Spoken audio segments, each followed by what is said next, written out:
Welcome to YSM Conversations, a gathering place for women who sense something deeper is calling. Together, we believe that the most profound adventures begin within, and that when women gather in deep conversation, something ancient and necessary awakens. Open the door to a new conversation through generative listening, weaving together generations of wisdom and listening beyond the ears to restore the intelligence your body has always carried and integrate soulfulness into the adventure of your life. This is restoring and connecting to the deeper current running beneath it all. We are YSM Conversations. Welcome home. Welcome back. This is a new mini-series from YSM Conversations. I'm Danielle YS, and I am here with Victoria McMahon for series number 6, Consciously Completing. Over the next 4 episodes, you will learn all about what that means for us, for you, and for humanity. Kicking things off with this idea that your body knows before you do. Your body knows before your mind knows. And weaving that in with the astrology of our current time and where we are sitting as a species, as a planet. So this idea that your body knows before you do is that your system, your physical somatic system, already has so much information and has been processing so much for your entire life and longer. As we're stepping into the next very brave and bold steps of humanity, with everything increasing speed and pace, with AI, with technology, with everything that's moving faster and faster, this is our chance to harvest the wisdom of the body, to bring the wisdom of the body out of the body and share that information, that wisdom, with the rest of the world, because that is where we are going to keep our center, where we're going to find our center as things change a lot. Victoria and I have been reading the signs across a lot of different pieces that you've probably heard over our past mini-series. One of those signs that we're diving into throughout this mini-series is the astrological signs. And now, Victoria, you are much more versed in astrology than I am. So I'd love to hear from you what's rising in this space astrologically. I'd love to respond to the body as our initial GPS system. That speaks to how we're moving into the next astrological period of time, the next 8 years, because that is about communication and how we message, how we move our voice out into the world. And we come into this from the end of April, around the 25th of April, we shifted from the 7-year period of being in the gestation of those ideas and in the body itself. So you've probably noticed over the last so many years how you have been paying a new kind of attention to the body, how it really informs us either in easy ways or in the challenge of what is occurring in the body. Regardless of your age, things are moving energetically through our body. And I know, Danielle, you were speaking to me about how there's the physical energy of the body, and then there's the life force energy within the body. And as a yoga practitioner, I relate to that in the language of our chakra energy system, which helps us know, and we can actually feel every time we take a breath in, the breath serves the physical body, and the life force energy rides on the breath to serve the energy body. So I think before I go into that gestational period a little bit more, I'd love you to come back to that sense of those two and what you might add. It's so appropriate to speak about it now because we are in this rapidly accelerating pace of life with AI, where everything is accelerating so quickly and everything is changing so quickly. So many people are feeling exhaustion, burnt out, disillusioned. And usually when we feel those things, we tend to think, okay, if I'm burnt out, that means I'm doing too much. So therefore, to fix my burnout, I need to do less. I need to go on vacation or on retreat where we are actively and consciously doing less. The problem with that is that we're actually not addressing the root of the problem. We think the root of the problem is we don't have enough of the physical energy in our body. So we do less to try to get more physical energy in our bodies. What the real problem actually is that we are disconnected from that life force energy. And I say disconnected rather than depleted from, because life force energy is effectively infinite, right? And we can all tap into it at any given time. So we're disconnected from it because we're disconnected from our whole selves because we focus so much on the outer worlds and the outer achievements, all that stuff that we've been taught to focus on. So when we take a vacation or we go on retreat, it feels good for a little bit. But then when we come back to real life, it's like nothing's changed. It's basically the same thing as before because we haven't addressed that root problem. Just resting the physical body when we feel that deep exhaustion or that burnout or that malaise that I think so many people have felt since COVID, that physical rest doesn't cut it and hasn't been cutting it for a really long time. What we actually really need is reconnection rather than rest. The invitation as we move into this next chapter is more of that reconnection with ourselves, with our inner worlds, as well as with that life force energy, and not necessarily just resting the body. Because again, it's not going to get us into that mode of reconnection. I really love to respond to that because I think one of the pieces that you're really hitting hard on is that it becomes discernment is your tool to sustaining that connection, that you may go to a retreat and you may find yourself opening up into a new way of being in yourself. And if you don't add that discernment into what comes next to continue to fuel the movement forward, then that retreat was a nice little treat, but it didn't serve you to come with it into your life. You come back to the real world, it's like, no, how do you bring yourself forward beyond the world that you were in previously? That ties into this notion of where we've been pre-COVID to now in the shift into the next movement of this universal energy, life force energy, is that we have been in this gestation period with the body of really discovering what is the grounding force of our body and connection to it.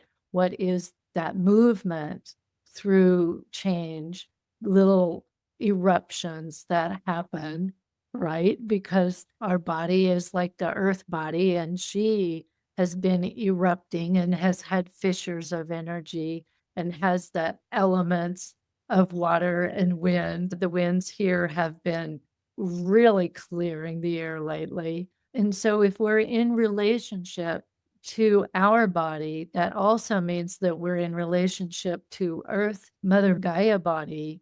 And it's that coming together of the energies that become the last 7 years. What have we unfolded? What have we discovered? And what of that do we take with us into this next timeline? And what do we release and let go? As she does her energies of release and let go, that which no longer serves her. We're a mirror of that in a physical body, the energy opening up. So the last thing I would say to take us into what I'd love you to talk more of is, yes, we're moving into the energy of communication, the energy of AI exploding. There's going to be something new happening every single day. How does the mental discernment become the guide post, right? That we've been in the body discernment and we take that with us so that we can have good mental discernment. And I think the body has to go with us, as you're saying, that deeper connection. in order for us to discern what looks real, what doesn't look real. Before diving into that piece of it, I wanted to pull through that mirror of the going on retreat and then coming back to real life.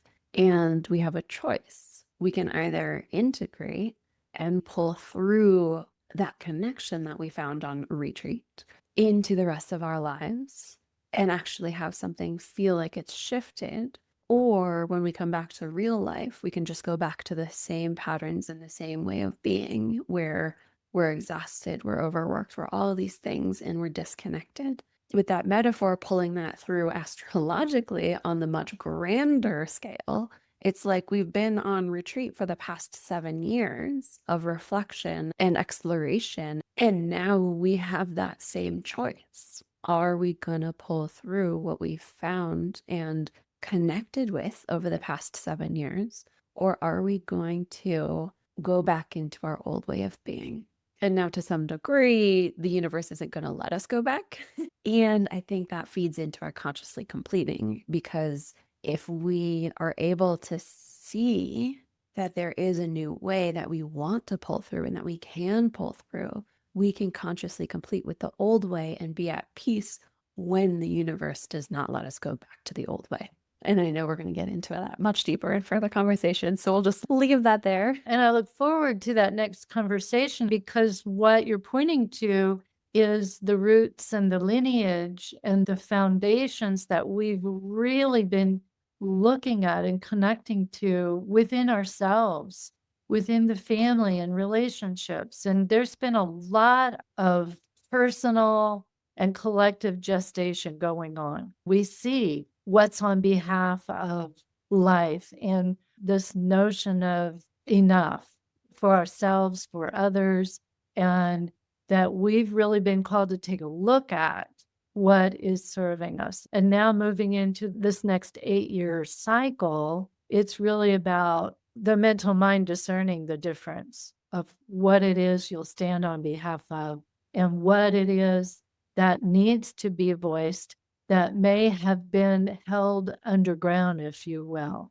in the earth, that is unearthing. And all of us have a voice that not only wants to be shared, but it needs to be heard in different ways. We're all unique in how we bring ourselves forward into the world. And it's not about who has the loudest voice.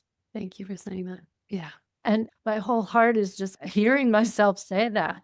It's those moments when the voice comes through that you may not know where it's coming from, but you know that the heart is open and wants to have the world being held on behalf of all the ways that that magic can be with us every day. And it's in the mundane as well as the greater field of the collective. We're mirroring both to one another, back to the other. And I think today's conversation is really just to present this idea of how are you noticing that shift? It's already coming forward through the life force, the universal energies. And are you conscious of it in yourself, in the world around you? Are you observing? And what in you wants to be voiced, wants to be communicated to yourself, to your family, to the greater community, and to the collective world, to move us forward in a way that is real. As you said, what's real, what's not real, it's going to get challenging. And to drop into the question that you pulled through of discernment and how do we decide and how do we know what's real and what's not real, I wonder if maybe there's another question that we need to be asking instead of what's real and what's not real. Maybe it's more of what is true for me and having that groundedness in our center and that knowing within ourselves of what is true for each of us individually. It feels like with the popularization of AI and the access to AI, we really are stepping into a renaissance where what is being generated is art. And if we think about it as art rather than as is this fact or is this fiction, I feel like we can have a very different relationship with it. And we don't have to make it one thing or another, to go back to one of our previous conversations on non-binary and binary ways of being, where if we think about what's being generated as art and creativity and expressions of human creativity, then there's so much gray area that we can play with. And there's so much room for interpretation and exploration and expression. And that's what the next 8 years are gonna be all about, expression. Yeah, and quickly moving expressions. One thing that I'd love to comment too is I love how you use the word true versus truth. Mm. I've really been reorganizing my mental perception of truth because everybody's got their truth out there right now. And that's part of what I think is the real, non-real that you spoke to, and the opinionating that is constantly revealing itself. And true is more like stepping into yourself in relationship to what is true north, what is your guiding principle within. What do you stand on behalf of for yourself and for others? And I think that's such a great distinction. How are we discerning that in our lives? And how the moments when we're not and we're caught up in the opinions, the truths, the whatever everybody considers the facts to be, is that depleting us? And so then our life force energy is not in its full, true connection. We're not truly connected to it. I think those are two really great distinctions as the grounding of this first conversation in our series of consciously completing. Anything to close us out? A small story comes to mind when you were speaking about true and truth that maybe brings this into a little bit more concrete. When I was studying astrobiology in school, I studied all the different fields of science: geology, chemistry, biology, astronomy, physics, all of them. One professor in one of these fields could not have the same conversation with a professor in another field because they were speaking different languages. They had all of their own vocabulary, language, and dogma behind their way of thinking about it. Each of them was speaking about the same thing in their own way, but they weren't able to communicate with each other and see that they were talking about the same thing because they believed their own truths, but not just what is true for each of them. That streams multiple stories for me. I'm just in the resonance of that. And I imagine for our listeners, you'll say, oh, yeah, I can see that through this lens or this experience I've had too. And that's the beginning of what is true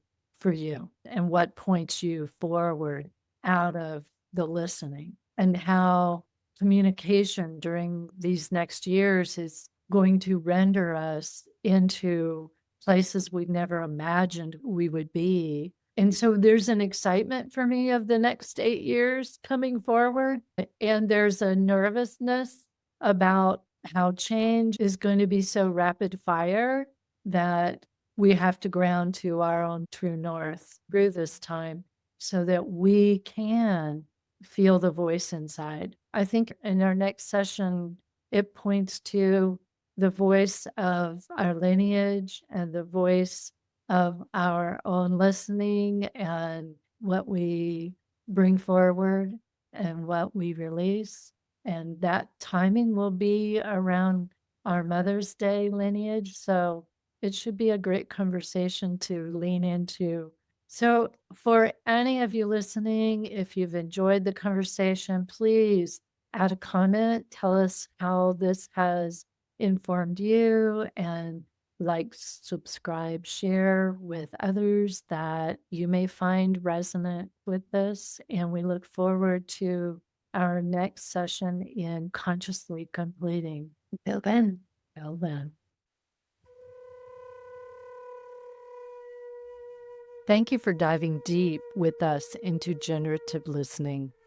If this episode stirred something in you, subscribe to keep restoring with us. And if someone came to mind while you were in your own generative listening, share this episode with them. Because when women gather, something ancient and necessary awakens. We are YSM Conversations, connecting back to the deeper currents on behalf of seeding our next collective wholeness.